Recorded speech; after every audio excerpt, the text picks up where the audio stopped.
السلام علیکم، میرا نام ہے محمد امان خان اور آج کے پولیٹیکل ولاگ کے ساتھ میں آپ کی خدمت میں حاضر ہوں۔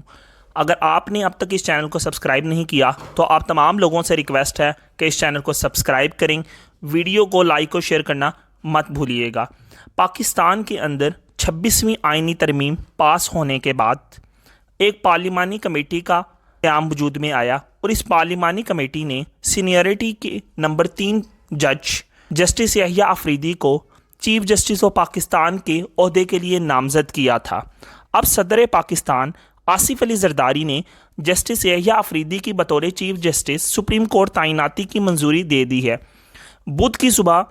ایوان صدر سے جاری ایک بیان میں کہا گیا کہ صدر مملکت نے جسٹس یحییٰ آفریدی کی تعیناتی 26 اکتوبر 2024 سے 3 سال کے لیے کی ہے۔ یاد رہے کہ منگل کی شام سپریم کورٹ کے اگلے سربراہ کے انتخاب کے لیے قائم کردہ خصوصی پارلیمانی کمیٹی نے عدالت عظمیٰ میں سینئرٹی میں نمبر 3 پر موجود جسٹس یحییٰ آفریدی کو ملک کا نیا چیف جسٹس نامزد کیا تھا۔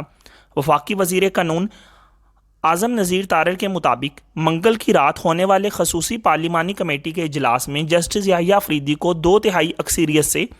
چیف جسٹس نامزد کر کے اس ضمن میں ایک سمری وزیر اعظم کو ارسال کی گئی تھی۔ خیال رہے کہ پاکستان کے موجودہ چیف جسٹس قاضی فائز عیسیٰ 25 اکتوبر کو ریٹائر ہو رہے ہیں۔ 26ویں آئینی ترمیم کے نفاذ کے بعد نئے چیف جسٹس آف پاکستان کی تقرری کے لیے خصوصی پارلیمانی کمیٹی کا اجلاس منگل کو ہوا تھا۔ پی ٹی آئی اور سنی اتحاد کونسل کے نمائندے اس اجلاس میں شریک نہیں ہوئے تھے اور انہوں نے کمیٹی کی کارروائی کا بائیکاٹ کیا تھا۔ حالانکہ پہلے پی ٹی آئی کی طرف سے 3 نام سامنے آئے جس میں بیرسٹر علی گوہر، بیرسٹر علی ظفر اور سنی اتحاد کونسل کے صاحبزادہ حامد رضا صاحب شامل تھے، لیکن اس کے بعد جیسے ہی یہ خبر منظر عام پر آئی، پی ٹی آئی کی پولیٹیکل کمیٹی نے ایک میٹنگ ہولڈ کی اور اس میں یہ طے پایا کہ اگر بعد میں کورٹ کے اندر پی ٹی آئی نے 26ویں آئینی ترمیم کو چیلنج کرنا ہے تاکہ اسے سٹرائک ڈاؤن کیا جا سکے، اس کمیٹی میں جا کر بیٹھنے اور ووٹ کرنے کا کوئی مقصد سمجھ میں نہیں آتا، تو لہٰذا پی ٹی آئی نے پھر اس پارلیمانی کمیٹی میں آنے سے انکار کر دیا۔ اس اجلاس میں چیف جسٹس کی تقرری کے لیے سیکرٹری قانون کی جانب سے بھیجے گئے سپریم کورٹ کے 3 انتہائی سینئر ججوں کے نام پیش کیے گئے۔ جسٹس منصور علی شاہ، جسٹس منیب اختر اور جسٹس یحییٰ آفریدی شامل تھے۔ بند کمرہ اجلاس میں طویل بحث کے بعد کمیٹی نے جسٹس یحییٰ آفریدی کے نام پر اتفاق کیا گیا تھا۔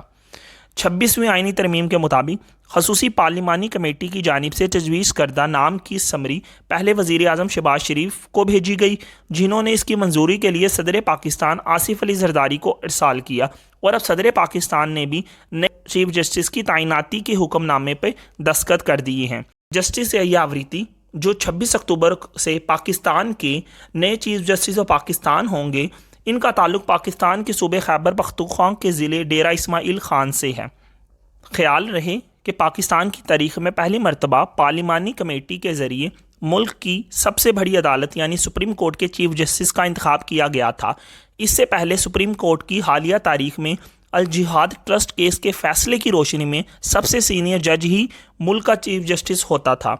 26ویں آئینی ترمیم کی منظوری کے نتیجے میں سپریم کورٹ کے چیف جسٹس کی تعیناتی سے متعلق تشکیل پانے والی پارلیمانی کمیٹی میں حکومت اور حزب اختلاف کے نمائندے شامل تھے۔ اس آئینی ترمیم کے پاس ہونے سے پہلے آئین کے آرٹیکل 175(a) کے تحت ججوں کی تعیناتی سے متعلق جو پارلیمانی کمیٹی تشکیل دی گئی تھی، اس کی سربراہی بھی وزیر دفاع خواجہ آصف کر رہے تھے۔ تاہم اس پارلیمانی کمیٹی کا کردار ربڑ اسٹمپ سے زیادہ نہیں تھا۔ پارلیمان کی خصوصی 12 رکنی کمیٹی میں پاکستان مسلم لیگ کی نمائندگی خواجہ آصف، احسن اقبال، اعظم نذیر طارر اور شائستہ پرویز ملک کر رہے تھے، جبکہ پاکستان پیپلز پارٹی کی طرف سے راجہ پرویز اشرف، سید نوید قمر، سینیٹر فاروق ایچ نائک کو نامزد کیا گیا تھا۔ اس کے علاوہ جمعیت علماء اسلام فے کے senator Kamran Murtaza, M Q M کی جانب سے رہنا انصار، پاکستان تحریک انصاف سے بیرسٹر علی گوہر، بیرسٹر علی ظفر، جبکہ سنی اتحاد کونسل کی جانب سے حامد رضا بھی اس کمیٹی کا حصہ تھے۔ تحریک انصاف نے اگرچہ اس کمیٹی کے لیے اپنے نمائندوں کو نامزد کیا تھا، تاہم بیرسٹر علی گوہر نے چیف جسٹس کے چناؤ کے عمل میں حصہ لینے اور پارلیمانی کمیٹی کے اجلاس میں شریک ہونے سے انکار کر دیا۔ اب جہاں تک کہ بات ہے وکلا نمائندوں اور تنظیموں کے رد عمل کی، تو جسٹس یحییٰ آفریدی کی بطور چیف جسٹس نامزدگی کی منظوری پر ایک جانب جہاں پاکستان کی مختلف بار کونسلز نے اسے ایک خوش آئند پیش رفت قرار دیا، وہیں دوسری جانب وکلاء کے ایک طبقے کی جانب سے سینیورٹی کے اصول کے خاتمے کے حکومتی اقدام پر تنقید بھی کی جا رہی ہے۔ پاکستان کے T V channel Geo news کے پروگرام آشا زیب خانزادہ کے ساتھ منگل کی رات کو گفتگو کرتے ہوئے حامد خان کا کہنا تھا کہ مجھے امید ہے کہ وہ اسے قبول نہیں کریں گے اور اپنے سینئر جج کے ساتھ ناانصافی نہیں ہونے دیں گے۔ یہ ان کا بیان پاکستان کی تمام وکلاء کمیونٹی کے حوالے سے تھا۔ اب بات کرتے ہیں میرے تبصرے کی۔ سب سے پہلی بات تو یہ کہ اس میں آرٹیکل 175 کی ذیلی شق اے کے تحت جو چیف جسٹس آف پاکستان کو چننے کا طریقہ ہے اس میں بہت زیادہ تبدیلی کی گئی، جیسے ایک پارلیمانی کمیٹی بنائی گئی اور وہ چیف جسٹس آف پاکستان کو سلیکٹ کرے گی۔ جیسا کہ ہم جانتے ہیں کہ پاکستان کے آئین کے مطابق ایک سیپریشن آف پاور کا کنسیپٹ ہے، یعنی ایک انڈیپینڈنٹ جوڈیشری۔ جب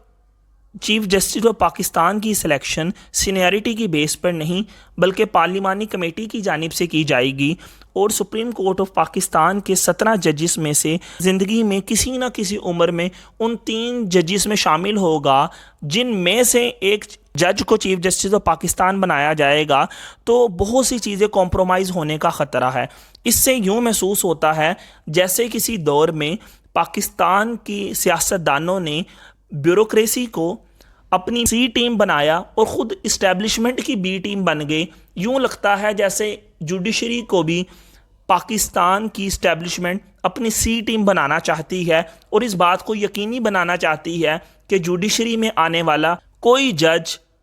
حکومت کی مخالف یا کوئی ایسا فیصلہ نہ سنائے جسے حکومت کی ساکھ کو نقصان پہنچے۔ اب جیسا کہ ہم جانتے ہیں یہ تمام معاملہ اس وجہ سے کیا گیا تاکہ جسٹس منصور علی شاہ کو چیف جسٹس بننے سے روکا جا سکے، کیونکہ اگر جسٹس منصور علی شاہ کو ہی چیف جسٹس آف پاکستان بنانا تھا جو کہ پہلے ہی سینیورٹی میں نمبر 1 تھے اور آئینی ترمیم نہ آتی تو وہ پاکستان کے چیف جسٹس آف پاکستان بن جاتے، تو 26ویں ترمیم لانے کا مقصد ہی کوئی نہ تھا۔ مقصد 8 فروری میں ہونے والے الیکشن میں مینڈیٹ چوری اور الیکشن کے اندر ہونے والی دھاندلی اور اس الیکشن کے آڈٹ سے بچنا تھا۔ خیر، اس بارے میں آپ کا کیا اوپینین ہے؟ اپنی رائے کا اظہار کمنٹ سیکشن میں دیجیے گا۔ فی الحال کے لیے مجھے دیجیے اجازت۔ اللہ نگہبان۔